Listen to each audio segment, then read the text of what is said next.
Hello my fellow YouTubers and subscribers, and welcome to today's movie review, where today I review Interstellar, released in 2014 and directed by Christopher Nolan. And yeah, the reason for this review is because in about a week or so time, his new film Tenet is going to be released in the cinemas, finally. Well, in the UK cinemas. In the US, I think they're going to get the film in September the 3rd. But we, in the UK, are going to get Tenet next week. So that should be fun. So I thought to myself, well, it would be nice to go back and review a couple of other Christopher Nolan movies that I haven't yet reviewed. So I had Interstellar in my collection, so I thought, I haven't seen it for a while, let's pop it in and see how it is. So, I'll get right to that. But also, I'm going to review the film Inception, which is celebrating its 10th anniversary. And actually, there are certain cinemas that are screening the movie, so I am tempted to go tomorrow and actually see it in the cinema. I think I might do that. Take myself out of the house for once, during this pandemic. Anyway, so, Interstellar. The basic plot of this film is as follows. Well, I say basic. It's a little bit lengthy, but just bear with me. The plot of Interstellar is as follows. Earth's future is basically riddled with disasters, famines, and droughts, and there are these group of scientists who believe that the only way to successfully sustain human life is through interstellar space travel. And we focus on this man named Cooper, played by Matthew McConaughey, and he has a relationship with his daughter and his son, and there's a lot of emotional drama surrounding that. But moreover, he gets roped into going on the expedition with another woman named Brandt, played by Anne Hathaway. And her father is actually like the head of the expedition, played by Michael Caine. And they are trying to find a way through this wormhole, which will hopefully find a way to another planet that will sustain human life. And along the way, they meet up with this other astronaut, played by Matt Damon, who tries to help them on their journey. And then they realise the entire thing is a sham, and then they just basically try to find their way home.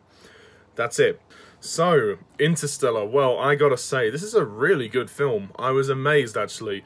Because, like, the first time I watched this film, it was a few years ago. It was about four years ago, or 5 years ago, something like that, when I purchased this Blu-ray. I'd never seen the movie in the cinema, so I wanted to watch it, because everybody was raving about it. And in short, this is really good. I'm not going to score this a perfect mark, but I think Interstellar is a very good movie. And I think it is a really interesting idea. Like, literally, what would happen if the Earth was dying and we had to find new means of life, of survival.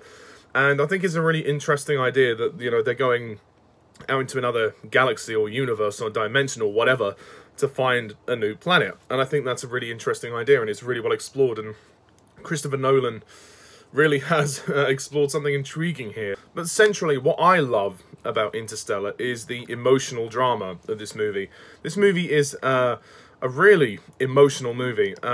It's really quite sad in some places. It's got kind of a depressing, sort of sad tone to it, because they really take the time to, in the beginning of the film, the first act, to establish a very strong relationship between Cooper and Murph being his daughter.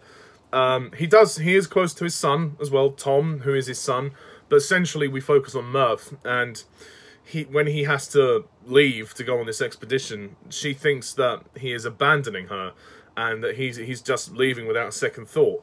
So there's a lot of emotional conflicts there, and obviously as Cooper goes on his journey, he's seeing like video recordings of his kids grown up, and all of parts of their lives that he's missed, and you see Matthew McConaughey in his performance, he's just breaking down. I mean, oh my god, it is really powerful. Some of the performances in this film are exceptionally good.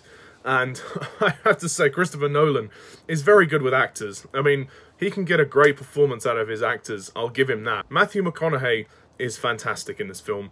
His character is brilliant. I like his role here, and he is just a caring father. He just wants his kids. He just wants to get back to his kids, and he's devoted to them more than anything else. And he's really conflicted about going on this expedition. He doesn't really want to do it, but at the same time, humanity is at stake. So there are a lot of stakes with this movie. There's a sense of tension throughout. It's like, what do I do? No, it puts the characters in desperate situations. Cooper is riddled with the conscience of, what do I do? Do I abandon my kids and try and save the world? Or do I stay with my kids and die with them when the world dies, you know? So there's a lot of moral dilemmas, which I think is really interesting. And I think, you know, it's very clever the way it's written. And Christopher Nolan is certainly a very clever writer as well. As for his son, Tom, well, Tom, you know, he starts out pretty okay, you know, as he does. He's a bit of a, you know, rebel. He's a bit of a teenager. But when he gets older and he starts to have his own family, he really starts to resent his dad. And that's kind of sad to see. I mean, and Tom, you know, he's not necessarily a villain as such. He's just seen a new perspective on his life. And he's kind of thought to himself that his dad has sort of abandoned him and is never going to come back. And he's kind of left with a lot of hatred and resentment, which is very sad to see. And there's a scene where he's talking to his sister, Murph, in the house when they're grown up. And she's like, you know, Dad abandoned us. You know, what you know, there's so many emotional moments in that scene. So I think the emotional side of the story is really good. I also like the relationship between Anne Hathaway's character and her father. That's really good as well. I mean, obviously, Michael Caine and Anne Hathaway were both in Nolan's film The Dark Knight Rises as well, so it's nice to see them back here. Nolan likes to work with a lot of his old cast members as well. We have John Lithgow, who also plays Donald, who is Murph and Tom's grandfather. He has a small but pivotal role in the film because the mother isn't there. Presumably she's dead or something. I don't exactly know. I think she's died. When we get to the space parts, though, space is awesome. I mean, Christopher Nolan's vision is amazing. The visual effects are just terrific in this film, and I like the look of space. It looks so realistic. It is uncanny. I mean, this movie was made to be seen in IMAX, and if it does re-release in the cinema, I might go and watch it, because the big screen is probably the best way to see this film, and I think that would do it justice. I mean, it's great on Blu-ray, don't get me wrong, but I really like the fact that that it is spectacular. I mean, it is a visual spectacle. There is no denying that the scope of Interstellar is amazing, and it is epic. I mean, it is huge. It is really epic. The soundtrack by Hans Zimmer. Now, a lot of people like the soundtrack to this film, and I have to be honest, I'm not really keen on it. Like, it's okay. Like, it's good, but it seems to be very repetitive after a while. Like, I kind of got very tired of it. I don't know, like, was it just me? Like, I found the music to be almost a bit dull. It's not a bad score. It's not his worst score that he's done, but I mean, it fits with the movie, but there are parts when it goes really loud, and yeah, I don't know about that. That's one of my criticisms of Interstellar. I think the sound editing is a bit tacky. This is a very minor thing to complain about, but certain scenes when characters are talking, the dialogue is too quiet, and then the dialogue really increases when there's a big, you know, intense thrill moment that's happening.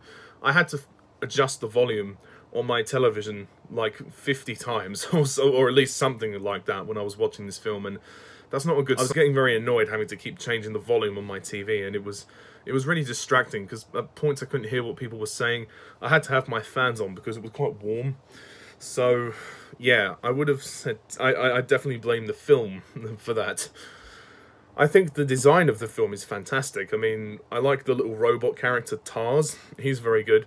He's not as funny as I think he could have been, but he's a nice character. And he's certainly like a sort of C-3PO character for this film, and I think that's really, I think he's really cool in that regards. And the voice is done by Bill Irwin. Actually does the voice of Tars, and I think he's really quite good in his role in this film. And Tars is, you know, he's kind of cute, and he becomes a good friend to Cooper as well.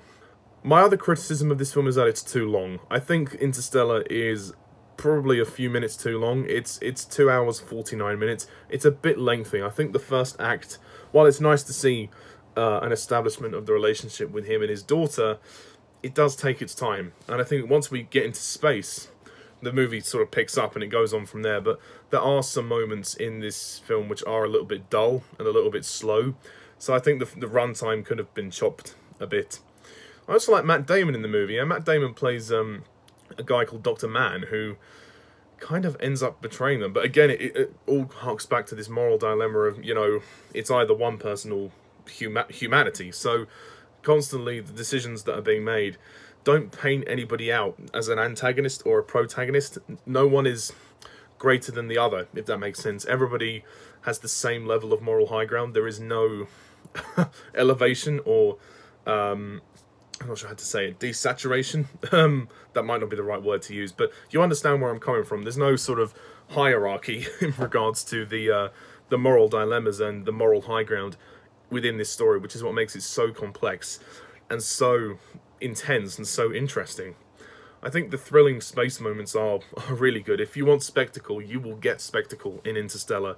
It's not like an action movie, that's not what it is. But the size and scale of it is enormous, and I was just so impressed by it. The ending is a little bit hard to follow at times. I know some people have complained about the ending of this movie. Well, not complained about it, but certainly addressed it in the past, and they have said it is a bit hard to follow, it's a bit confusing. I kind of get it. I mean, well, my understanding of it, and I might be completely wrong in this regard, so if I'm wrong, then I'm sorry, but this is what I take from it. He goes through the black hole, he enters through the wormhole, and he finds his way into an alternate dimension in which he's able to communicate with his daughter, and all those little signs and symbols, you know, where he's knocking the books over and the watch and everything, it all kind of relates back to that. I mean, that's what I got out of it, but it is a bit complicated, so I wouldn't blame you if you couldn't understand it. And yeah, I mean, Christopher Nolan's direction is brilliant. I mean, he really has put a lot of passion into this. He's put everything into this. Is it perfect? I wouldn't say it's perfect, but it is a very, very good film. And it's certainly not going to leave my collection anytime soon. I mean, Christopher Nolan is certainly a very talented director, and I think he's one of the best we've got. So, that is my review of Interstellar. I'm going to score this movie a 9 out of 10.